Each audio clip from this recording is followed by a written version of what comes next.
Il ristorante si chiama Da Leo, quindi ricordatelo, casomai Da Leo. Se vi perdete, il Da Leo. Lo conoscono tutti, qui mi dice anche la signora dell'albergo. E quindi è in centro, centralissimo, fra il Duomo e San Frediano, che sono le due chiese più importanti di Lucca, e quindi Lucca è, almeno il centro storico di Lucca è piccolo, ma allora Lucca entro quelle mura che vediamo lì è lunga più o meno un chilometro e 100, ed è larga 600-700 metri, quindi insomma è quasi impossibile perdersi. Lucca è una città nobile e anche molto carina, molto ben tenuta, pulita, e da sempre diciamo, perché è una città che ha avuto degli ottimi governanti sia nel passato che anche negli ultimi secoli prima dell'arrivo dell'Italia, diciamo. Prima, una delle ultime è stata la Elisa Baciocchi, che è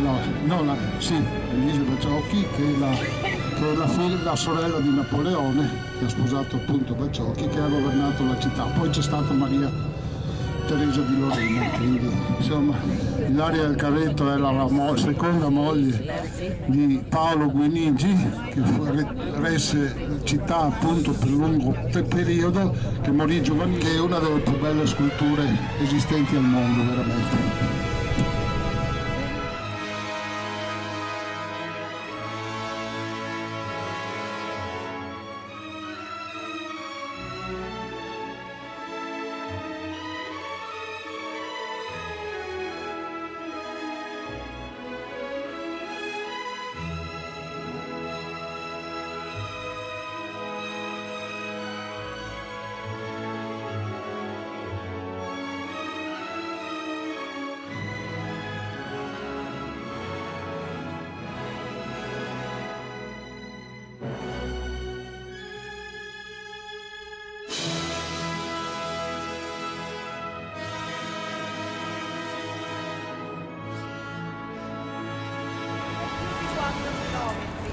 Perché queste mura, e quindi sono proprio in colonia romana, ha avuto una cinta muraria quadrangolare romana, di cui è rimasto ben poco.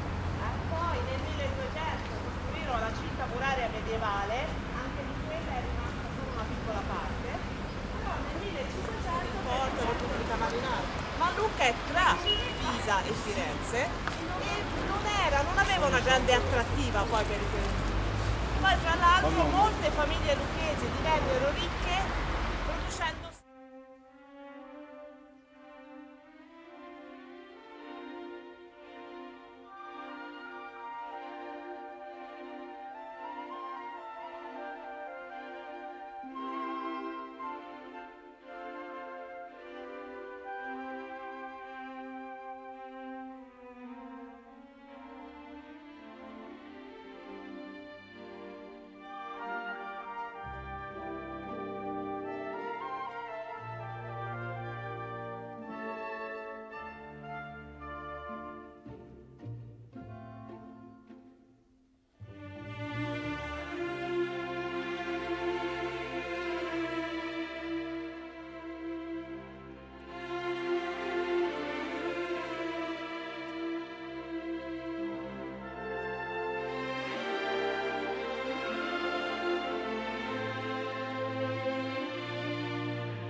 la cupola di un edificio? Quello era il battistero. Era il battistero, infatti vicino alla cattedrale. La chiesa di San Giovanni Santa Reparata è sconsacrata e ora è utilizzata tutti i giorni, si trova la sera, per i concerti di musica classica. Qual è lo stile di questa chiesa, che poi ritroveremo anche nella chiesa di San Michele? Si chiama romanico pisano lucchese. Però guardate le colonne della parte superiore, vedete che sono tutte diverse, decorativi, di intagli. Molti hanno voluto creare un collegamento tra i disegni delle sete lucchesi e le decorazioni che vediamo in alcune parti della facciata, sia del Duomo che di San Michele. Sicuramente ci hanno lavorato delle maestranze lombarde e ritroviamo elementi del c'è una copia della statua che rappresenta San Martino e il povero ricordato del martello. San Martino era un soldato romano, poi viaggiando al sud della Francia a cavallo aveva incontrato un povero impresunito e aveva deciso di dividere il suo mantello in due per aiutare e proteggere il povero impresunito.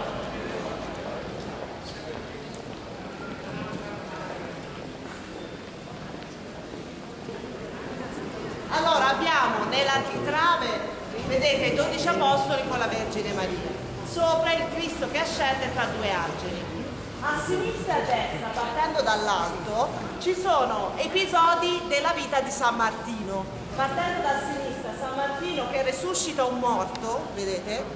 Poi quando San Martino fu eletto vescovo, andando sulla destra, San Martino, vedete, è rappresentato mentre sta celebrando la messa, però guardate sulla testa, c'è il fuoco sacro, vedete? E poi l'ultimo episodio, San Martino che libera un indemoniato dal male. C'è una figurina che vola via, ok? No, c'è un secondo vicino. Allora, c'è la parte centrale in alto, c'è angeli che ascendono, si apre la Vergine Maria. E poi però a sinistra e a destra, in alto, episodi carpigiati. E c'è questo. Allora, se vedete da quest'altro lato, vedete agosto che si raccolgono i frutti dagli alberi, poi settembre e ottobre dalla vendemmia, anche i nomi, e poi alla fine dei campi.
a vista le scale, però in realtà non dovevano rimanere così, ma ci fanno capire che qualcosa a un certo punto è mancato. A Lucca si raddoppia la S di Sol.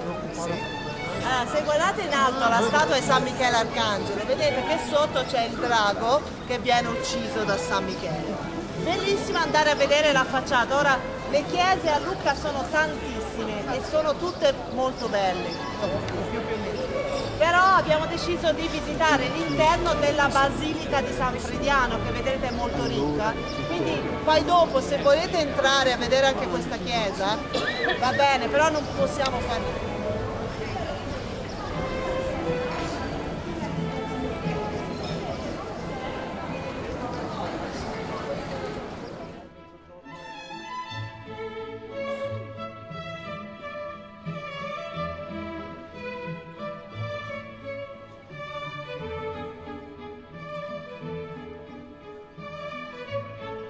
In corrispondenza alla facciata una strada prima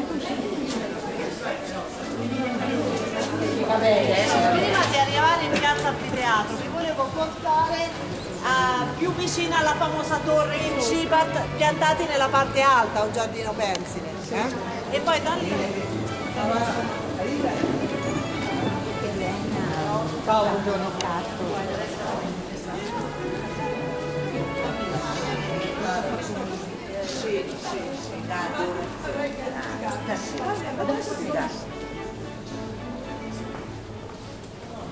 c'è un palazzo enorme dove viveva la famiglia Guinigi. In realtà la famiglia Guinigi era numerosa, avevano all'interno del centro di Lucca 2 palazzi enormi, però annesso a uno dei 2 palazzi legati alla famiglia Guinigi. Grazie. Ah, ok. Ma si paga, Guinigi, una torre molto alta, 44 metri di altezza, che doveva far vedere la ricchezza e la potenza della famiglia. Ricordatevi, anche l'altezza delle case fatte a torre, più alte erano e più importante era la famiglia che vi abitava. In questo caso era un palazzo enorme con la torre che indicava l'importanza della famiglia, quindi annessa al palazzo la torre molto alta con all'interno scale, la fate? Ok. Allora, se vuole saprai. C'è un particolare Pensato che in realtà non era l'unica torre con gli alberi sopra, però è l'unica che si è conservata. Se tu te vai in Germania, le città sono tutte uguali, il paese è tutto uguale. Vide la rappresentazione dell'Aida di Giuseppe Verdi, decise di diventare compositore di musica d'opera e riuscì però grazie a una borsa di studio alla regina Margherita ad andare a studiare al Conservatorio a Milano. Però insomma economicamente non se la passava molto bene.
Allora, la famosa Zita, Santa Zita, con il corpo incorrotto all'interno di San Frediano, lavorava a casa della famiglia Fatinelli. E qui c'era un pozzo, vedi qui c'era un pozzo qua sotto. Allora, per aiutare un povero affamato e assetato, prese l'acqua dal pozzo ma la trasformò in vino. Andare in piazza Napoleone da carabinieri per capire.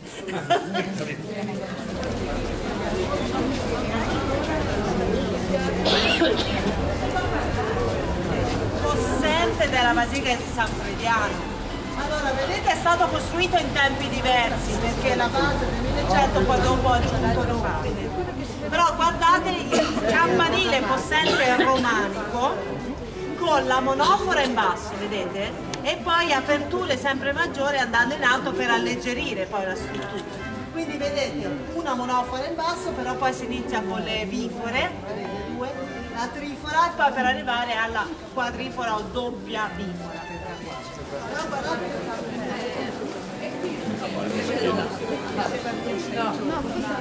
che San Gimignano non era tutto attaccato. Ah no, aspetta la cosa. Attente! allora, come potete verificare Anche mandate euro? No, la sinistra c'è la porta alla piazzetta con la statua di San Fucini al centro e alla casa museo, però è la casa dove è nato San Fucini.